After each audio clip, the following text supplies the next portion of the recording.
During high school, I was working with my dad at Dundas Lock and Key. Dad started Dundas Lock and Key in 1967. I got out of high school in 74 and went into the lock and key business with him. So I was already working with him on Saturdays and evenings and things like that, but went in there full time. And started up the key shop in the basement of the house, 91 Park Street West, which was great. First year we grossed a whole $8,000, which wasn't really making a living. Yeah.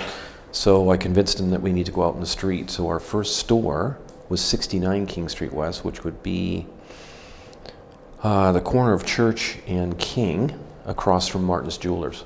There's a little store right in there. The store beside it was Dundas Office Supply, and that was Arlene Vanderbeek's mom's place. And she had a business upstairs. A little bit of trivia. And then the second year, the first year we were out there on the street, business tripled. So it went up to 24,000 gross, which was great. Put a sign outside and business just picked up. A few years later, we had a chance to move to another location, which was down the street where the Kitchen Witch is right now. That would be on the corner of, I think, Foundry and King, right there, beside Valley City Dairy. So again, that was back in the late 70s. Business went up again. It probably doubled. I found that the closer you got to Cross and Sydenham in Dundas, the more money you made as a business, depending on the business, but people seemed to come out of the banks, they had money, they spent it. So the final location of it, before I sold it in 86, was, I think it was 179 King Street West, if I'm not mistaken, and that was beside,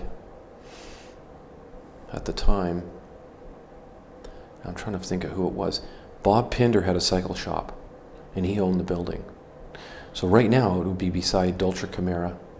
There's a little shop right there, and I think there's a lawyer beside that, if I'm not mistaken, not sure. And that was right across from the doctor's office, and there's an alleyway going up to the parking lot at the back. Back then, there was still an alleyway, but I think it was Myers Sports. So, things have changed.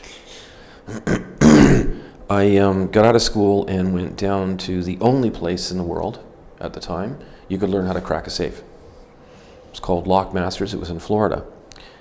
They were the people who actually created the Sergeant Greenleaf 3 combination lock.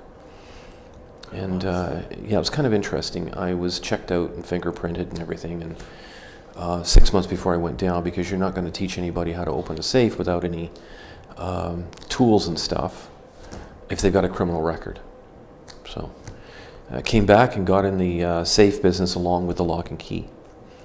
When I was in high school, I took electronics and was pretty good at it. So I got in the alarm business quite by accident, because they all went together. And what was interesting about the time, and I thought that we were a great business and doing really well, and we were, but I wasn't studying the demographics. So when I sold it in 86, we had over 500,000 coming in a year and 14 employees and 4 trucks on the road. The reason for that, I found out later, is the baby boomers were having kids and kids break in. So the crime rate just went like this, just spiked, right? So good for you. Well, yeah, it was a good business to be in. While I was in that business, we got really, really good at the alarm business. We had a central station in Hamilton.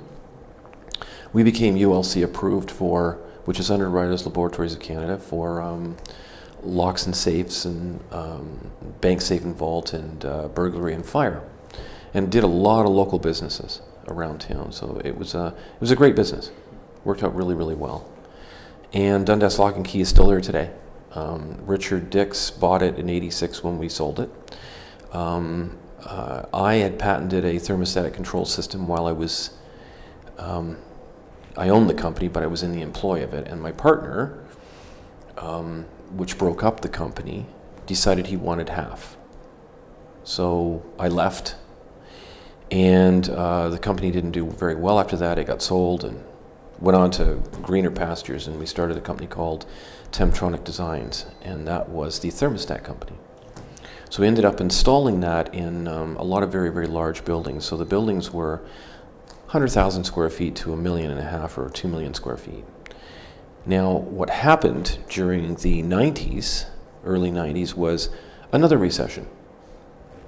And that was when, I believe, Mr. Bush invaded Iraq with Desert Storm. And that caused the financial markets to lean over and die. And then we had a lot of the larger companies were downsizing. So a lot of that business disappeared. And I sold it to my partner in 92 or 93. And I don't know if I mentioned it or not, but I was a part-time firefighter in between that, from 83 to 95. So really enjoyed that. That was great. And we now have restored the 5 original fire trucks to Dundas. So that's a great thing too, because we've got that historically. And while I was doing graphic arts and fashion, which I always wanted to do, but I didn't go to college for that. So went straight into the lock and key business, like I said. So what happened was I came up with an idea one day, because my wife had a hair salon on King Street called Christine's Hair Visions, and I came up with this idea of computerized hairstyling. So I taught myself programming, did it in HyperCard, which was a very, very old program with the Macintosh. And I had at one time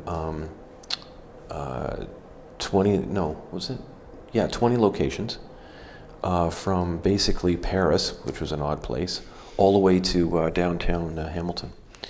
And for every one they did, I got $20, and it worked out really well. It was black and white, and I had it running for about 11 years, but then color came in. And it was going to be very expensive to move to that platform. So I just wound it down, and it worked out all right. So what you could do is scan your face, pick a hairstyle out of 400 hairstyles, and basically print them out and see what you're going to look like before you get your hair cut. And again, it was black and white, so you couldn't see color and everything else. So what happened was Sega and Cosmopolitan got together, and they put the whole program on the shelf for $39.95 in color. And the women could do makeup and sunglasses and different hair colors and styles and things. I'm not too sure if it still exists. It probably does on the web, but got out of it. And basically from there, at the time, I joined Rotary in 1986, so I'll be there 30 years this year. And we were doing a TV auction. So I picked up another piece of software called FileMaker, and I started database writing. And I ended up doing a couple databases for some doctors in Hamilton, and one of them being Dr. Anvari. And Dr. Anvari was the fellow who brought in laparoscopic surgery to Canada from Sri Lanka. And I did a database for him because he was studying stomach issues, acid reflux and everything from the North End workers. And they were, the whole thing was spiking because of the way they ate, the air and everything else down there was causing a lot of acid reflux. And because of FileMaker and Rotary, basically I've been doing that until now. And then back in 2007, we lost, with that recession, we lost 80% of our business. And being the survivor and the adapter that I am in the entrepreneur world, I basically got into the backup business. So now we're in the cloud backup business. And here we are today. So I'm going to be president of the Rotary Club next year, which is going to be a real honor.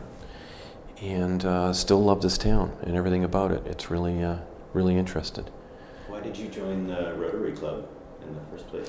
Well, what was interesting was my former partner introduced me in 1986. Now, in 1986 in Hamilton, the who's who of Hamilton was in that club. So you join for several reasons. First of all, you want to give back to your community, because the community's been very good to me. So which line of service work or volunteering do you do you go to? So in my case, you know, it's Rotary, it's the museum, it's the chamber, whatever. The chamber's really for business, but so you're giving back. And it was very interesting when I joined because it was 274 members, all men. There weren't any women back in '86, but I think in '89, Supreme Court in California stated that women would be allowed in Rotary, and they couldn't keep that going for whatever reason. And women have been great. I have no issues with any of the genders. I think they're wonderful. They bring a different perspective to things. They work differently. But it was really, really interesting being there with all those people. So the president of FASCO and Stelco, Procter & Gamble, Westinghouse, International Harvester, Firestone, all those guys were in that club. That's all gone now. Those companies have gone. So basically down in Hamilton, you got about, in that north end where all the factories in the industry were, you got about $60,000, or 60,000 jobs have gone, disappeared. So stayed in it, and one time we had this is how we got into the fire trucks. We ended up with a strategic planning for Rotary. And Rotary, you know, every 5 years you go through these plans because your club needs to be rejuvenated. There may be some reasons why it's not working as well. You may have lost some members, you're gaining members, whatever. And the strategic plan was we needed something for the kids because it was an Easter Seals club. Easter Seals, they don't do that anymore. We needed more visibility in the community because Rotarians generally don't walk around with anything but a little pin on their vest, on their lapel. And we needed a sustainable project because Rotary, for the most part, raises money, gives it away, and that's it. The Lions Club and Optimus and people like that gain assets. Rotary doesn't. So right now, Rotary's worldwide effort is to get rid of polio. We've only got 2 countries left to go. Every dollar that Rotary gives, Bill Gates and Belinda Gates Foundation give 2. So if we raise $1 million, they'll throw another $2 million in. We got 3. And right now it costs 60 cents per child to vaccinate them. But a lot of the countries that are left, the 2 is Pakistan and Afghanistan. For political reasons and belief systems and everything else, sometimes they won't let us in to vaccinate the children. So that's our struggle. And once they're all done and there's no more new cases, you have to wait for about 3 years and then you've eradicated it. Now, as long as you keep vaccinating, you've eradicated it. Polio still exists in swamp water and rivers and things like that. And because of their water issues in a lot of these countries, you know, they're bathing and the animals are in the same water as the same water that they're drinking and their clothing and they're playing in, and they're washing their clothes in. So it's complicated and there's lots of issues. But I enjoy Rotary. Because of that strategic plan, though, I had this idea one day. I was driving up Brock Road in Dundas, and there was an old fire truck sticking out there, and that was the old pumper that I used to go and play on as a kid. And I thought, geez, why don't we get that? It's for the kids, lots of visibility, and it's sustainable. So 97, 98, we bought it, paid $1,800 for it, cost $11,000 back then to put it on the road because it hadn't been running for 5 years, and it was a truck. So it's got to be safe and everything for the kids. And still have it. Left the Hamilton Rotary Club, joined the Dundas one, and the Dundas Club now owns that Rotary truck. And we go to all the parades and fairs and pancake breakfasts and all that stuff. And the kids just really, really enjoy it. So that's why I joined Rotary, I guess. Just to give back. That Rotary's motto is service above self. We're struggling right now with millennials.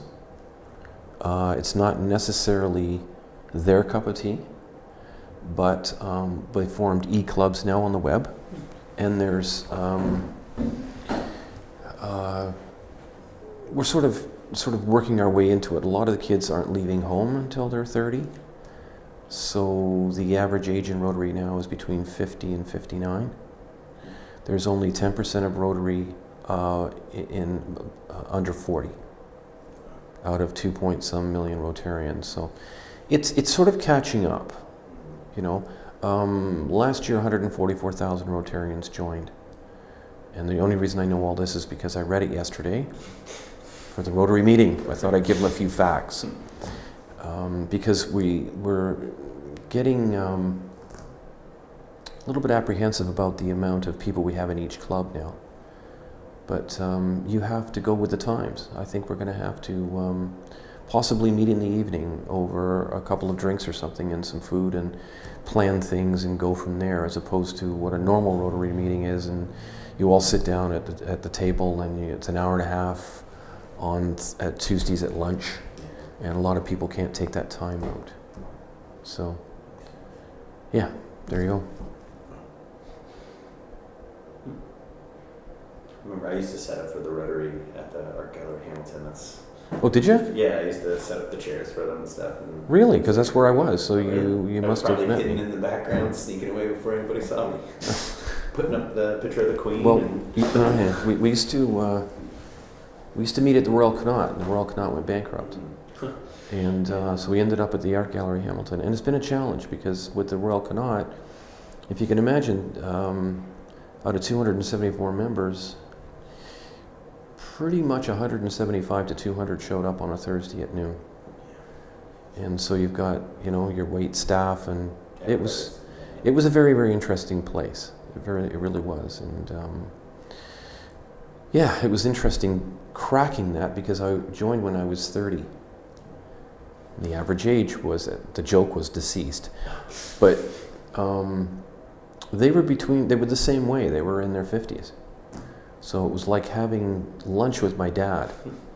And, you got to be in the right state of mind for that, because a lot of kids aren't necessarily, when I say young people, aren't necessarily into that. There are people in careers, in business or themselves or whatever, that are into it, and that's fine, but... So. Have you lived in Dundas? Have you ever moved out of Dundas? No. Nope. Started at 91 Park Street West and moved to 4 Bond Street. Stayed there ever since. My mom and dad were very much displaced when they came out of the war. They moved 13 times. Yeah, so it's very, very interesting when people go to war.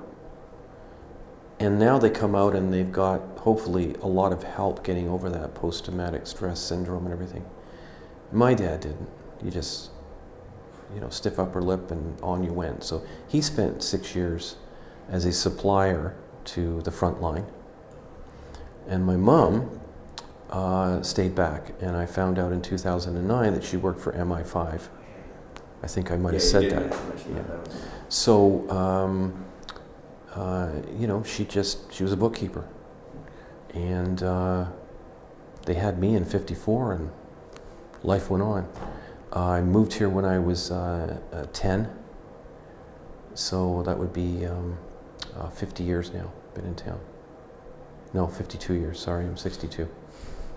So, but it was nice to come here and settle down, because they didn't move after that. I moved out of the house, and then they kept moving. They moved to other houses. But my dad always wondered why I didn't have what the English call a pal, a friend for life, right? And I said to him one day, well, if you'd stop moving, I might have a chance to gain that, But I had gone to, or attended, probably 8 schools by the time I got here, so. That's kind of tough to establish friendships, right? Because you're moving. So, yeah, we moved from up on the Hamilton Mountain on Richwell. And it's just a beautiful place to move to. We had some friends over last summer, took them up on the peak for a hike, and she commented that the whole place looks like a train set. And it's interesting, when you build a train set, you put what you want to see in the train set. And it's always a very, very pleasant experience to look at a train set. Trains are going by, and there's all these little folks with their businesses and houses and streets and things like that.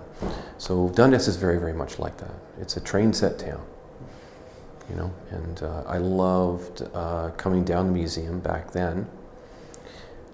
However, it didn't change too much. Olive kept the collection, but she changed every once in a while. But and it was a really, really nice, pleasant place to sort of hang out for the afternoon and look at the pictures. Used to love looking at all the old photographs of what Dundas used to look like. So, and the streetscape has changed, and the industry's changed. You know, the lock and key business is surviving because there's always room for security, but there's an awful lot of businesses in town that haven't survived. Like Huey Walker's Hardware was the best. Where was that? That was where the bridal salon is right now. Heirlooms, which would be right across the street from Ogilvy, like Ogilvy Street's right there. And so Huey Walker had tens of thousands of items. Like you could walk in there and buy one screw or a nail or a bunch of it. Like he had these drawers with a basket, and he'd scoop it up and put it in a bag for you. And then he had things, it was 3 floors high, so he had stuff up there, plus the warehouse out the back. I remember when Bruce de Lawtonville took it over, and they had a garage sale. He'd had stoves out there, 30 years old. You know, old McClary or Moffat or English stoves were sitting out there. He hadn't sold them, he just kept them. And when he did sell it, I went up and bought all of his keys off of him, because he had a key cutting machine up on the 3rd floor. And he used to sit up there, and it would take, if you wanted a key cut, you needed to drop the key off and then go shopping, because Huey would walk up the 3 floors and he'd get the key and he'd open up the window and just look it out while he was cutting the key, right? He'd look out the King Street and everything. And Huey was actually on the fire department. And there was an awful lot of local people that were on the fire department because it was volunteer back then. And Huey passed away, unfortunately. Really, really nice man. But that legacy of that hardware store was incredible. It became a Home Hardware. And eventually the buildings got sold off. So a lot of the buildings like Picconi's are still there. When I was a kid, there was a place called the Majestic Theater. And we used to go and watch 1950s Batman movies. And they're driving around in 50s cars, and it was kind of hokey. Nothing like it is now, but it was a nice little town. When I moved here, I played a tenor drum in the Patriot band. It was a marching band. So in '67, that was a big deal because we were Centennial. We were driving around all over the place because of all of these parades and stuff, right? So, and that disbanded. Yeah, a lot of really interesting businesses in town that are, some are still here. A lot of them have disappeared. Why do you think some of them stay? Like, what do you think? Do you think there's just kind of random luck or integrity? There's an interesting demographic on the front street, on the main street, right? At times, when I was a kid, there was an incredible amount of industry here, so you could work here. Yeah. Therefore, your main street looks like it does.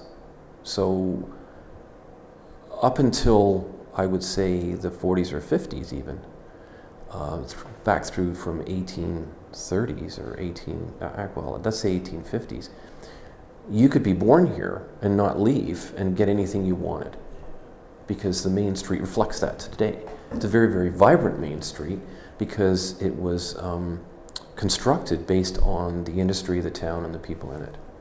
Whereas you take a place like Ancaster, and Ancaster is very sparse in little bits and pieces because it was a rural community.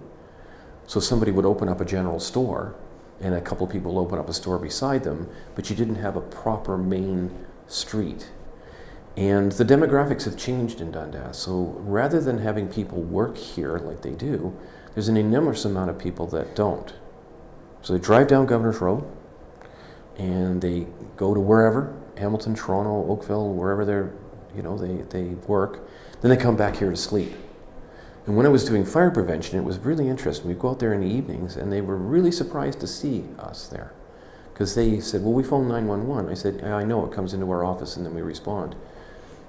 Oh, we have a fire department? I said, yeah, have you been downtown lately? That's something I gotta do. So they've been living in Dundas for years. They would leave. On the way home, they would go shopping or they would go up to Limeridge Mall or somewhere like that. but they never actually came into the center of town. So it was surprising the amount of people that didn't know what they had. You know, when I tell them you got a $1.6 million fire department down there, because that was the budget for the year. And, you know, you should get down there and walk around. So things like the Busker Fest and Cactus Festival have really, really changed things. But because of that demographic, so have the stores. So now Dundas has become pretty much what a lot of small towns are, and that's full of boutiques.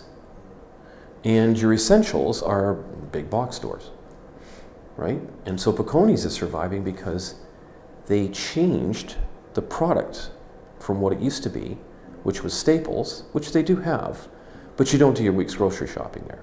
They have some very, very unique specialty items from around the world, right? Like olive oils and things, and stuff like that. So it's a unique place. It's something where if you come to the town, you've never been here before, you bought something special.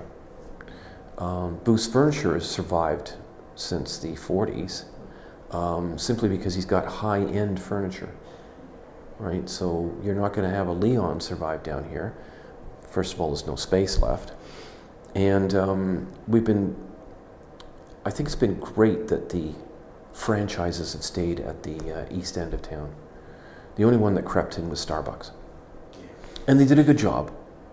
You know, and it's great, you got coffee houses there and stuff, but it would have been a shame if McDonald's would have been plunked in the middle of that, or Tim Hortons or something. So, you know, but they're all at the other end. And it's interesting how the landscape has changed too. In the 70s, there was this urban renewal, and they tore down a lot of the old buildings in town and put up these really ugly apartments and stuff.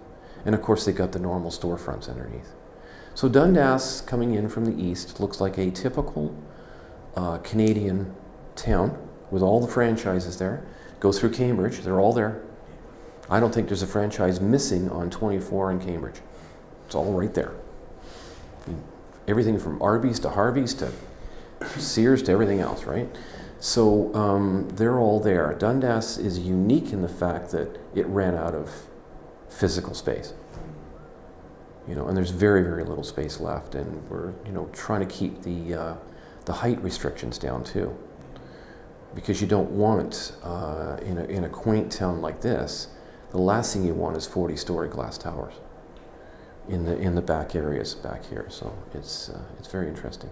The real estate prices have gone through the roof too. You know, they're insane. So I bought my house in '77 for $36,000. It's now probably over $500,000 if I put it on the market. Wow. Do you think that's because, like if they are a lot of older houses that are still kind of well kept, or do you think? Like, no, they're not well kept. A lot of them. It's called gentrification. Yeah. So you have a perfect little town. You have people who come in here for that reason. They want to be in a train set. Keep using that, but that's what they want. That's what they're looking for. Yeah, you've got a lot of people too that are coming from Toronto. House prices there have gone insane. You know, what you would pay down here maybe $300,000 for is $700,000 there. So you sell that, you move here, if you can, when you retire. You can walk to the main street. There's incredible trails everywhere. We're living in a biosphere. It's incredible. It's a wonderful, wonderful place to be if you're that demographic, right? If you're living here to try and find a job, it's going to be tricky because you're going to have to be in the service industry or have a shop in town or whatever. There's very, very little manufacturing left. So body shop business, mechanics, whatever. But the gentrification part of it is because of the way the real estate's gone and what the town is. So there are quite a few homes in the back streets, all over, that haven't been touched in 40 years. People buy them for whatever, $260 to $300 or whatever, and they'll throw $100,000 in it. They'll literally gut them. Quite frankly, some of them should be torn down, not gutted. There was one over on Hat Street that was by Peel, I think. And it was a row house and typical workers' homes, because the workers' homes are on Hat Street because a lot of the industry was on Hat Street. So you bought a home there, you walked to work. They were putting granite countertops in this place that was one of those ones that should have been torn down. Yeah. But crazy stuff. But that's what's going on. So it's all to do with the demographics. If you sit downtown on a bench and you watch the cars go by, it's not like watching the cars go by on Barton Street in Hamilton. Completely different demographic. You know, I think we're very, very fortunate that we don't suffer from some of the poverty that people have and some of the homelessness that people have. You know, it's really nice that way. Not that we're not there for them with the Rotary clubs and stuff, but we're kind of hard pressed to find those kind of projects in town. There is a food bank, but it's not like the food banks are in Hamilton, where you know, you've got people that have very good jobs, and if you lose that job, you need food. You need to feed the family. So, and the Salvation Army's there and everything, but it's just not like it is in some other areas. Like the Code Red area in the north end of Hamilton is really rough right now. Yeah. And because the industry's taken its toll in those areas, the largest employer right now is Hamilton Health Sciences. So there it is. So it's interesting. Good theories. Facts. Where else do I want to go? Do you have any?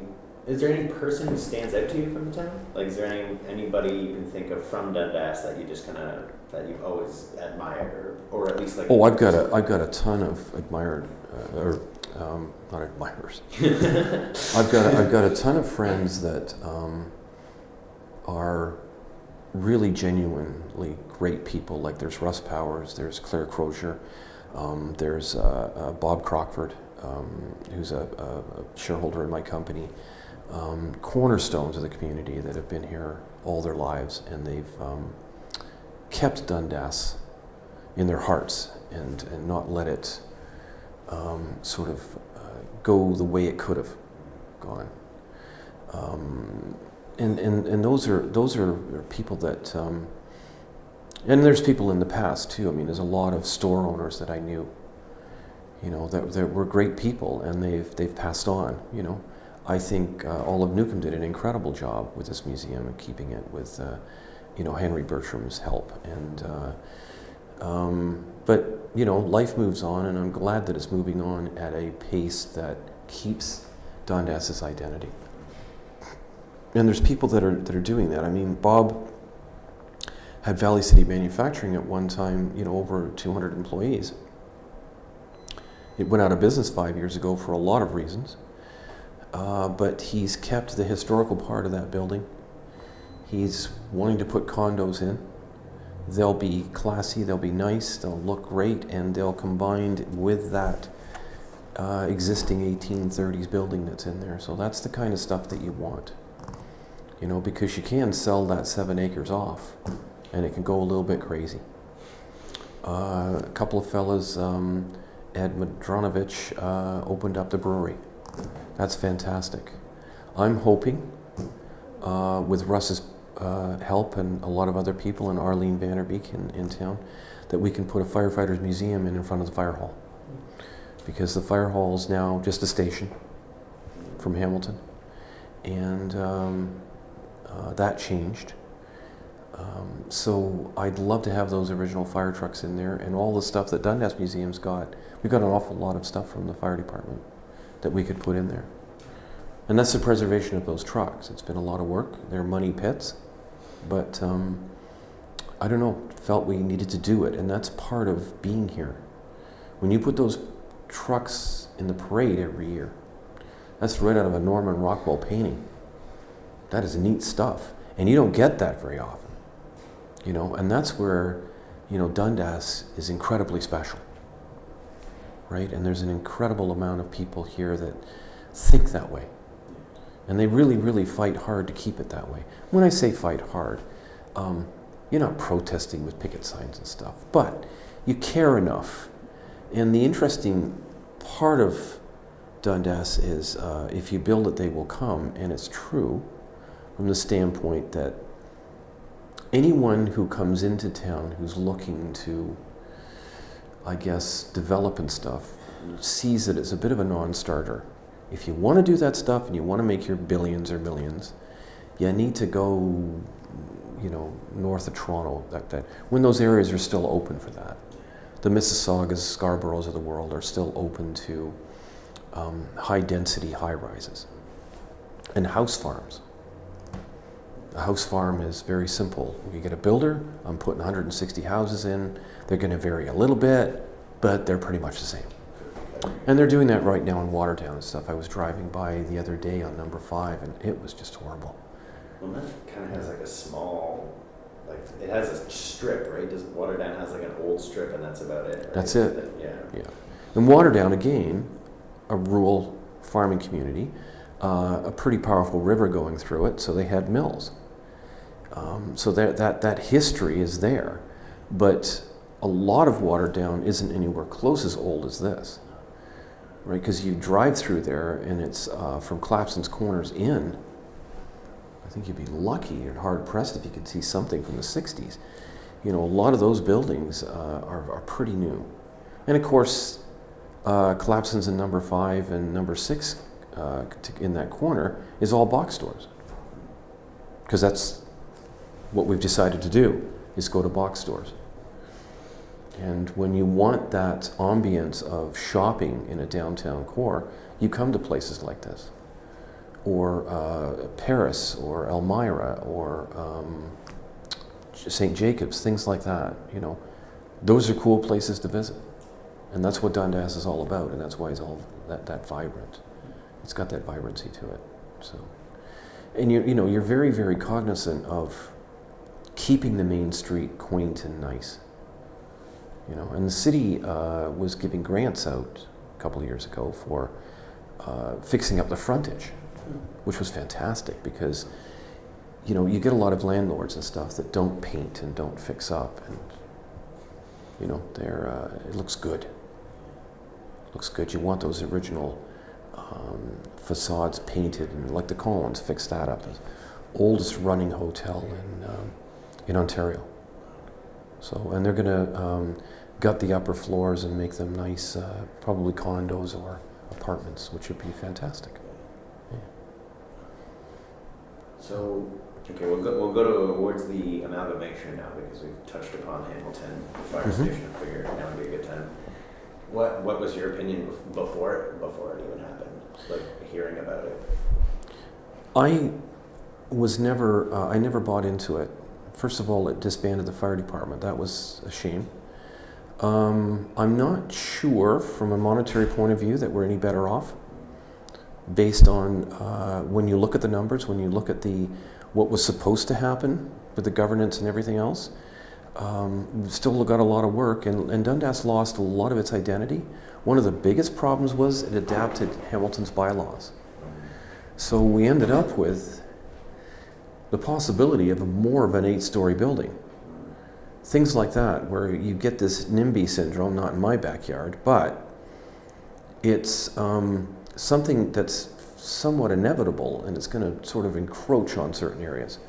You know, so you know, we've got a couple of situations on King Street where, you know, where the old Dairy Queen is. They want to put 8 stories in. Well, you can't stop them because the buildings directly adjacent to them are 8 stories, and the one across the street's 8 stories. So now what do? Say, no, we don't want you to do that, because they simply go to the OMB.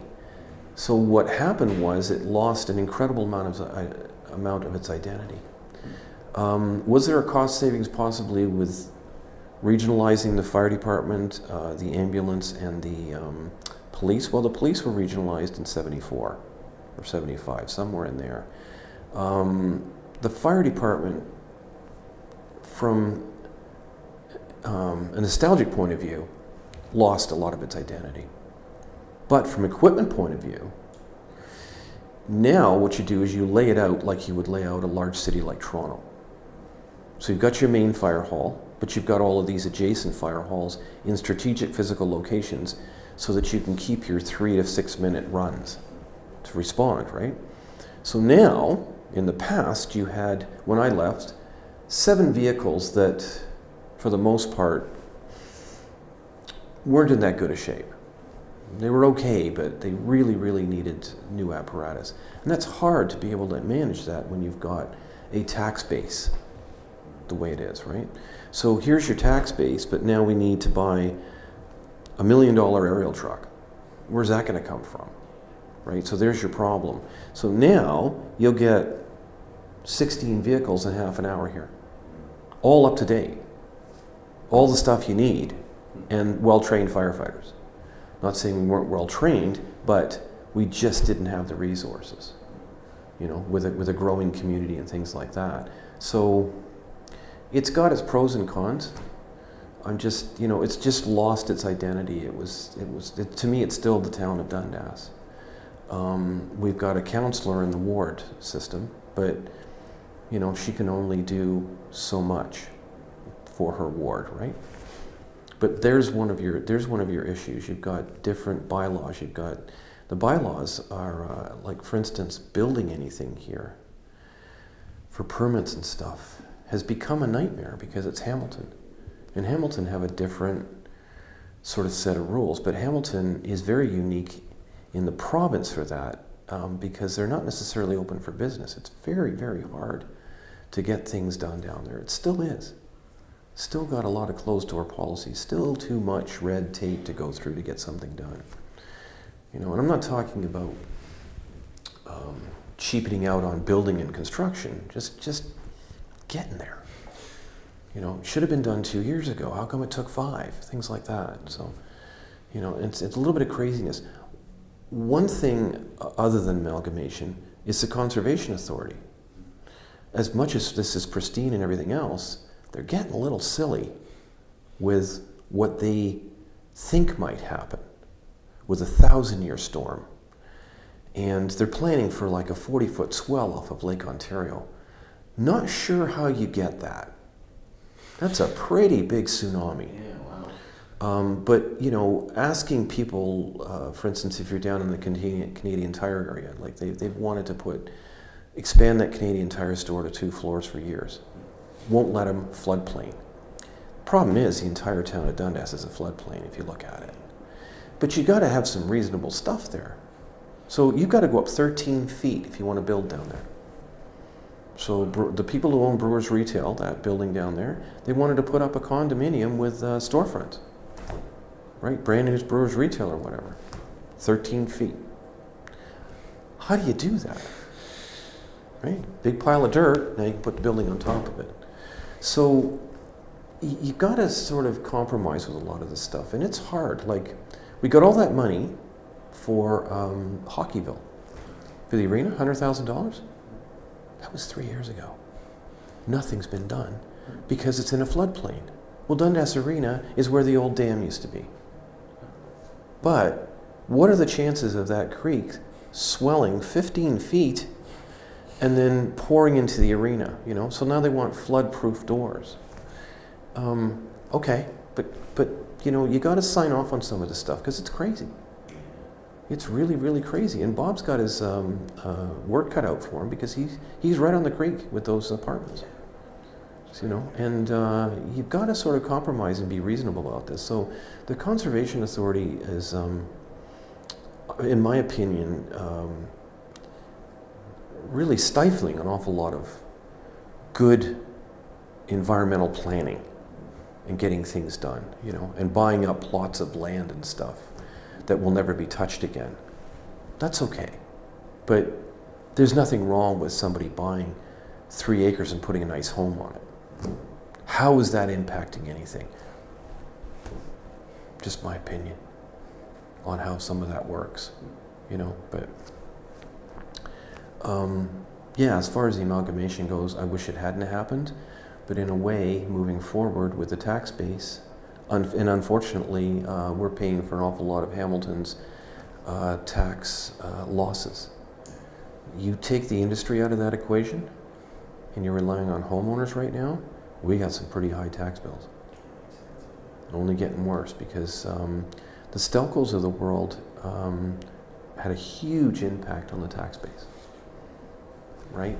They were, I don't know what the levy was, but it's flipped. I think at one time it was 70-30, 70 industry, 30 homes, right?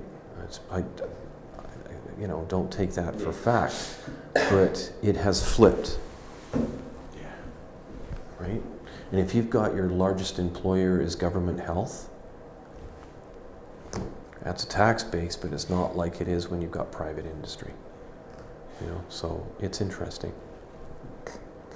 how that works. What's the first major local news that you remember from Dundas? Like the first bit of news you ever heard from around here? It can be around surrounding areas, but just could be good, could be bad. I don't know. It's just Major? or even it doesn't have to be major. First one you remember, one you can think of even.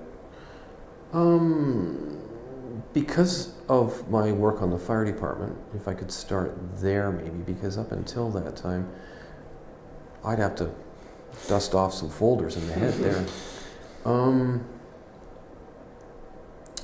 I remember my first call I went on was a fellow named Robbie Button, who got drunk one night. John Meketishim, this was one of the first court cases that actually went through the courts, where John Meketishim allowed him to leave, get in his car. He made it to Mill Street from King Street. Nobody knows how. He was driving a very large vehicle at the time. It was back in '83. Had an old 70s station wagon. And according to police records, because I was there on the scene when it happened, he ran into a flatbed truck, and they said he was doing 70 miles an hour up Mill Street. Mill Street has no stop signs. And slammed into this thing. And when I got there, it wasn't pleasant, because his face was pretty much missing and open trachea and skull and everything. And he died 10 minutes later, so that was quite tragic as far as a news story goes. A lot of big fire at St. James that apparently was kids breaking in and kind of trying to get into the vault, and I think they were using a torch or something, and that's kind of stupid, but they lit the place up. So that was a really, really big news story at the time. Not too sure if there's anything along with scandals and things like that, but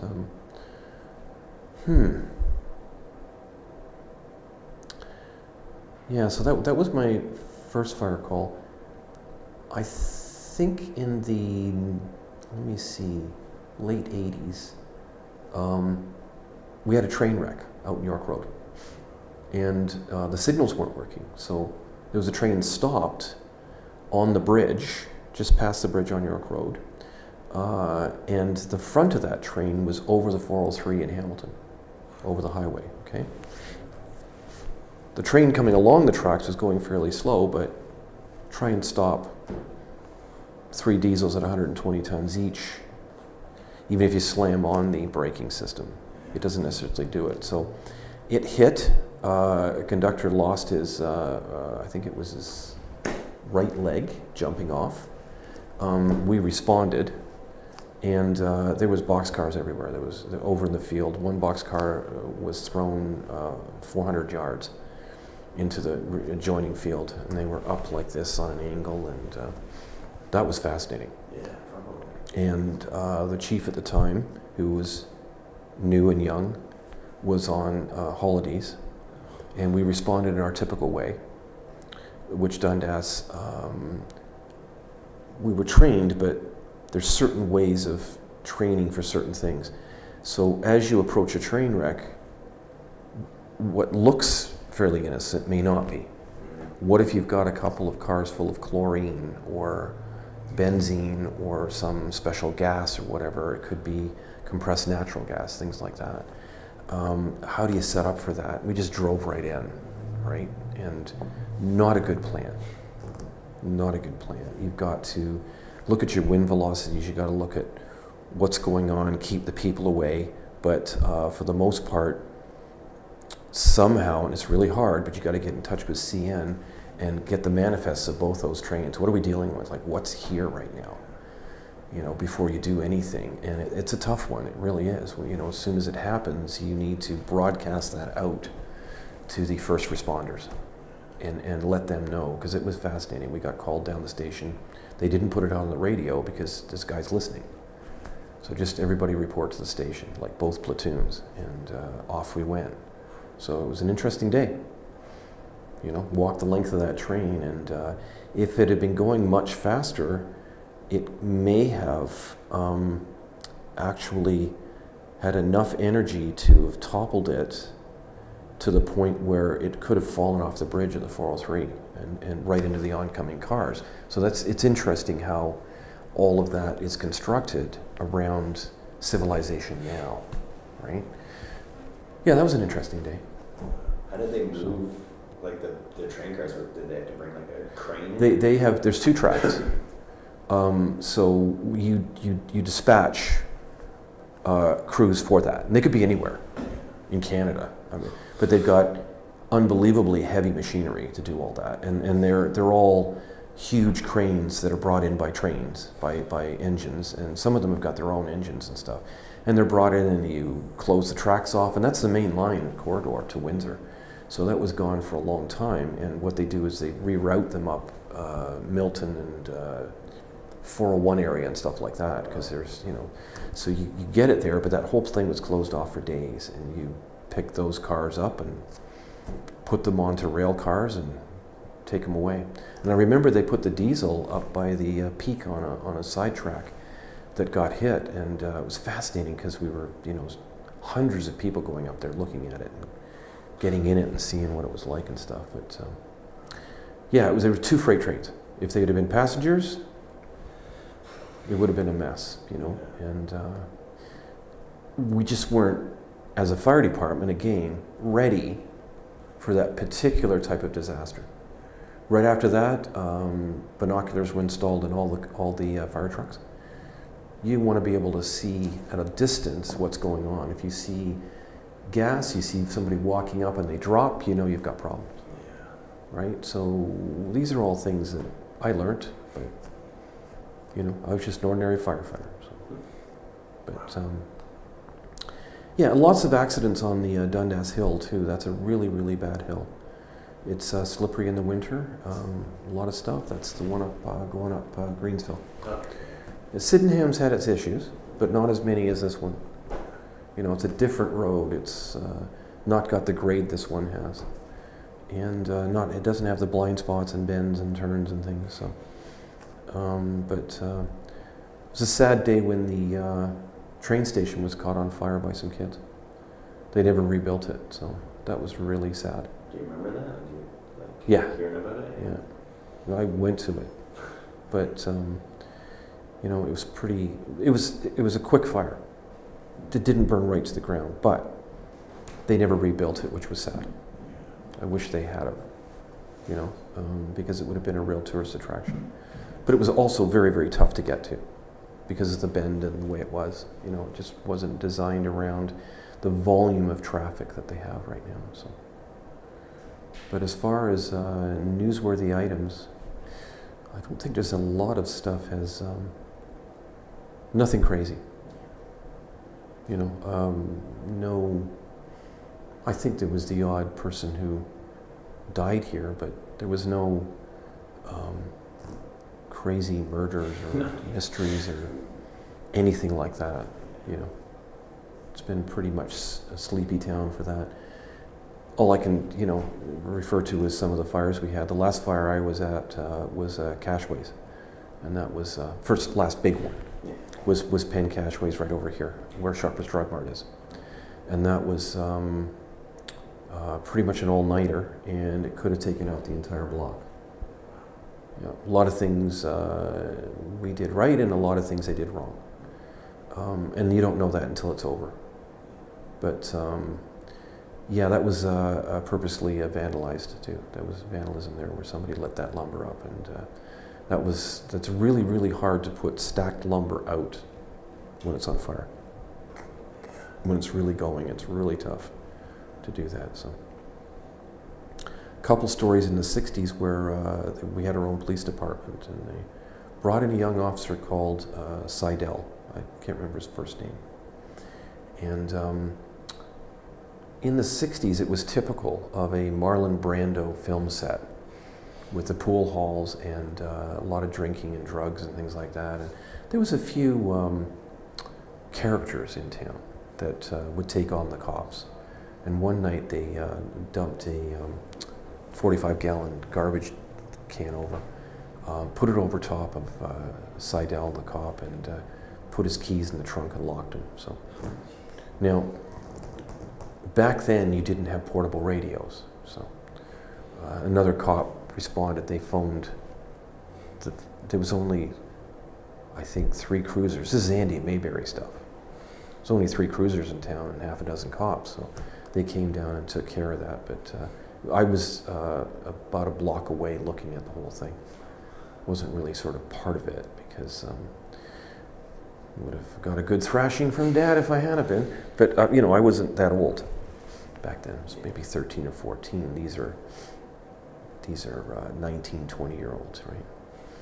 But we certainly had a lot of great times with the cars and the muscle cars and stuff. I remember Harry Hill's son, Rob, good friend, lived around the corner on Park Street, and he had an old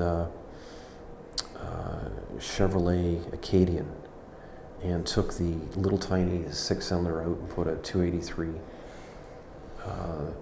very heavy horsepower engine in with a 6-pack. And the 6-pack is a carburetor with 6 Venturis on the top, and you have to cut the hood open to put it in. Raised it up, put the drag tires on the back, and took me out for a ride one day. And of course, don't forget, this is the 70s. We're still in school and stuff.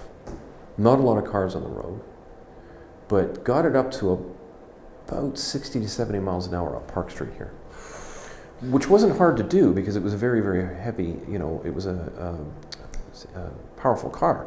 So, a block and a half, you're up that fast. Easy, right?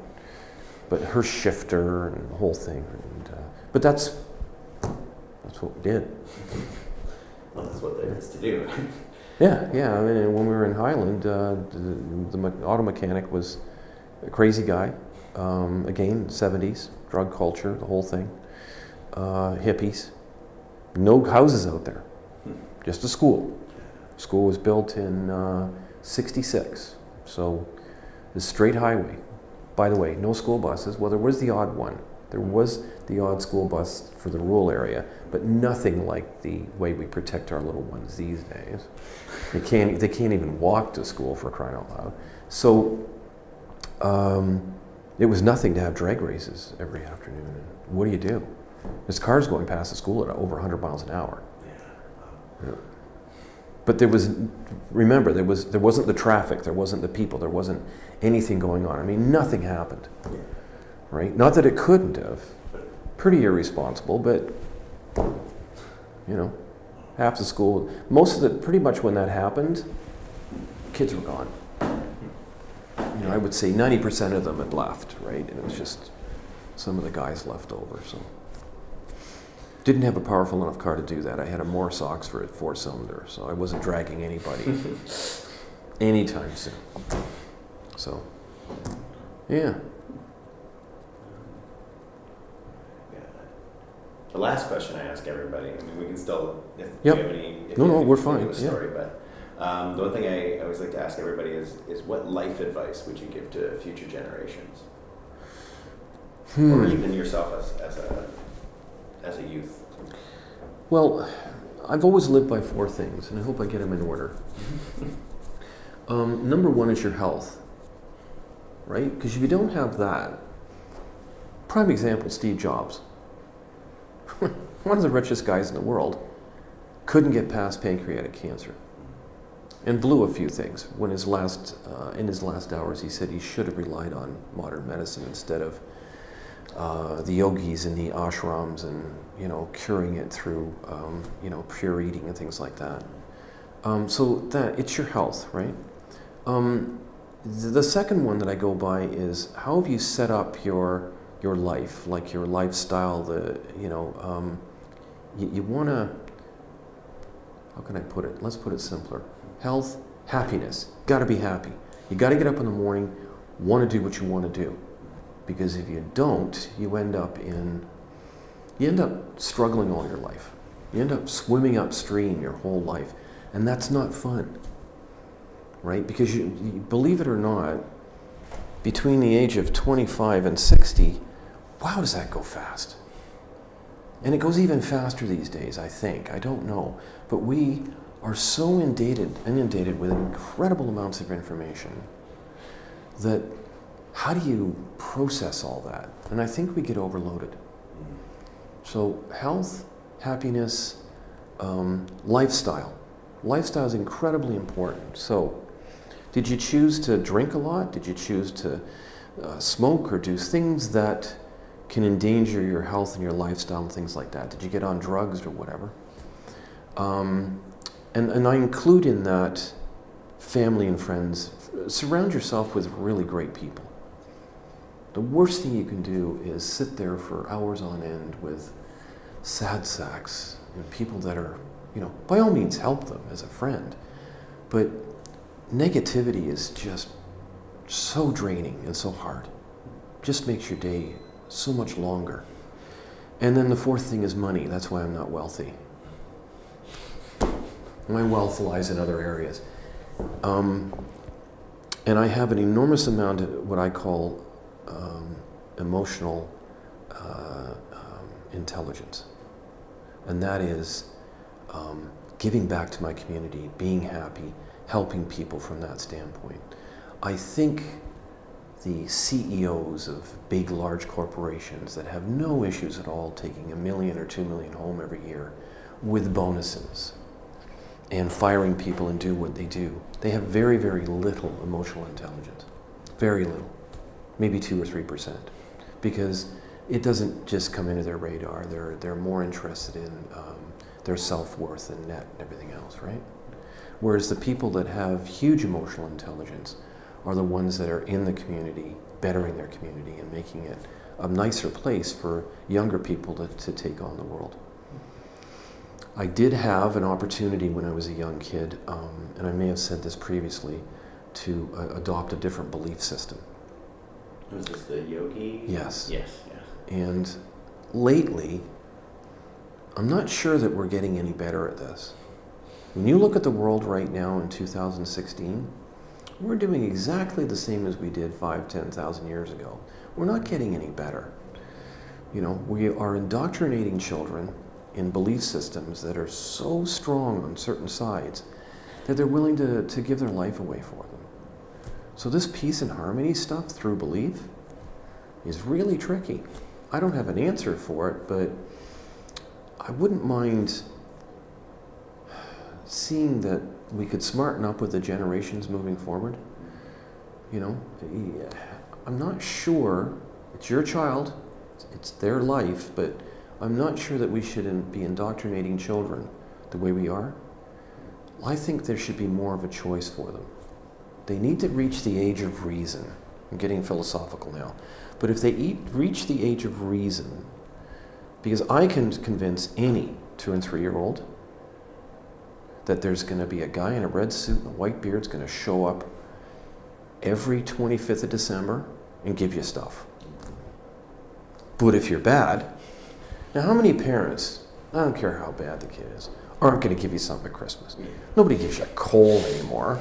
You can't get any coal to start with. So I think what I'd like to see is, instead of the indoctrination that we're doing, why can't we educate them in all the belief systems? When they get to the point where the age of reason could be anywhere from 11 to 17, who knows? But then they're intelligent enough with the information we've given them to make that choice. Okay? And make sure that choice isn't going to harm anybody else. Make sure that we can go through life and develop a planet that we got a lot of broken stuff. We've got environmental issues, we've got water issues, we've got population issues, we've got a lot of broken stuff. And we're not helping anything by blowing each other up. And it amazes me that the human brain right now still can be molded to strap some dynamite on you and go into a crowded area and blow yourself up. And how did that help anything? It didn't, right? But it's pure lack of education and ignorance that breeds that stuff. We've got some neighbors down south that are pretty scary at times, right? When are you guys going to get it? Right? The most violent country in the world. You know, you might think some of this Middle East stuff is violent. No. They're nowhere close to what the shootings and everything that take place in that country. All in the name of. And we got to get over this. I don't think we can, because we've got a genetic propensity to do this. Just saw a show the other day called My Brain Made Me Do It. Really, really interesting show. And it was about the genetics that they're finding. They've taken thousands of death row inmates, maybe hundreds, and they've tested them genetically. And they're all 98% on the genetic scale of not being able to feel emotion or remorse for the acts that they've decided to take part in. They're all the same. Keeping them there isn't necessarily the best plan. What we can do is find out what's going on. So they interviewed one fellow who was a pedophile, and didn't necessarily grow up that way, but he turned into it. Huge amounts of porn on the computer, the whole 9 yards. Started complaining of headaches and everything else. Did a CAT scan. Had a brain tumor. I heard about that. Heard that guy? Yeah. Somebody told me about that. Take the brain tumor out. Perfectly normal. Nice guy. Everything's great, right? Then he starts doing it again. Tumor came back. So stuff like that, what's exciting moving ahead in the future for young people is the fact that the life expectancy is going to be crazy. When my mom was in hospital, I bumped into a doctor in the hallway, and he was saying, just talking about stuff, and he said the kids that are born today will live till they're 120 years old. Born today will be living till they're 120. If we've got the ability to inoculate, vaccine the human population against violence, because there's a I think it's called an amygdala, that's a part of the brain that's connected to the right frontal lobe, is where we believe. That's where we imagine. That's where our beliefs are generated. That's where we're not sure about the dark, and in the Middle Ages, without science, must have been a mysterious being, whatever. And we thought all this stuff up and put it where it is. There's also a part of the population that believes, and there's another part that doesn't. And that can be an issue at times too. So going forward, if there's a way of actually genetically engineering peace, wow, I think that's a really cool concept, because I don't know anyone who wouldn't take that pill, right? They might, because we have an enormous amount, we're the most violent species on the earth, and we bottle it all up, and we have a huge vengeful streak. You really do. Yeah. You know, you can get somebody on crack who will go into a variety store and kill another life, just literally shoot someone for $20. That's pretty bad stuff. And we're not learning quickly on this curve. We're just not. We're still bringing kids up, teaching them how to shoot and hate. You know, but going forward, the human rights in Canada especially are phenomenal. Absolutely phenomenal. And it's belief systems that have kept us back from identifying everybody in the country. You can't, you know, it's unfair to pin certain people down because of their sexual orientation, their belief system, or whatever, right? But let's start getting along. Right, and I think it's got to start with the medical community and the mental health issues and science. You know, that's where it's got to start. It would be nice if the religious communities could get on board with a lot of this stuff. You know, I love it when some of these religious, leaders well, we got to, let's not do that. Let's have some peace. How did that help anything? Right? And the U.S. has sparked most of this. They invented Trump. The Republican Party right now invented Trump. And there was a senator in Congress, and I read it on Google, that basically said that because you haven't agreed with the Democrats, because you fought Obama day in and day out, guess what happened? Somebody's going to rise up and say, you know what, we're all upset, we're all fed up, we're all mad. Well, he's the perfect person to do that. Right? Perfect person to do that. And all he's doing is telling the truth. Does he do it properly in a politically correct way? No. No, we're close. But anyway. So looking back when somebody reads, sees this and goes, is that what happened? Is that the time? Is that why we had World War III because Trump got as president and he pressed the button? Holy crap. Of course, if we had World War III, we wouldn't be able to watch this because we wouldn't be here. Probably. But anyway. That's good. So, it's interesting. I fear for the young generation, but then you've got an incredible amount of resources.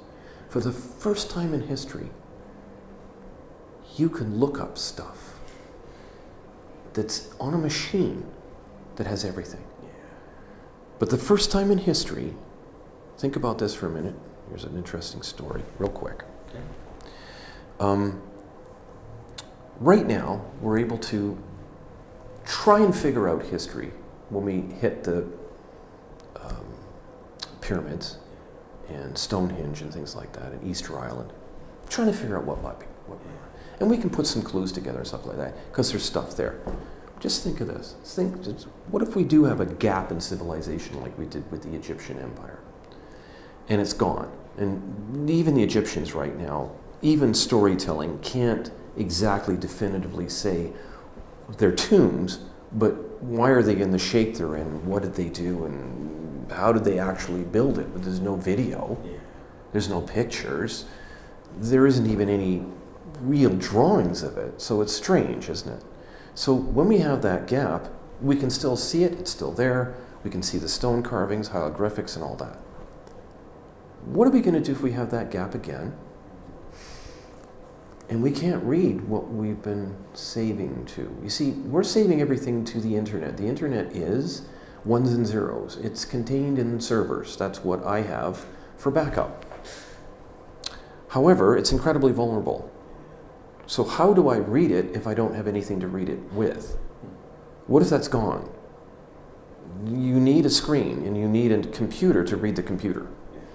It's not there. So what I end up with is a chip, a memory stick, a disk, piece of glass, whatever it is. But I can't read it. I don't have any way of gathering that information. So we're taking approximately 1 trillion pictures a day, a year, or whatever it is now.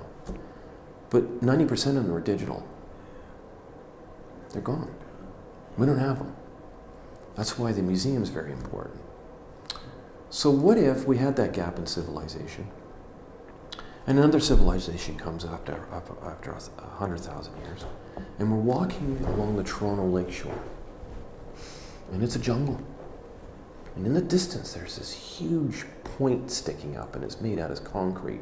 The concrete's going to last a long time. It's not going anywhere soon. By the way, for everybody's information, the CN Tower. So we're walking along, and we're able to walk up to the top of it because it has a staircase. And the staircase was protected by the elements. It's okay. It's built in, right? It's not on the outside, didn't rust away, it's built in. So we get up to the top. Vegetation, whatever, dust, filth, everything's overgrown. Just like when you discovered the pyramids in South America.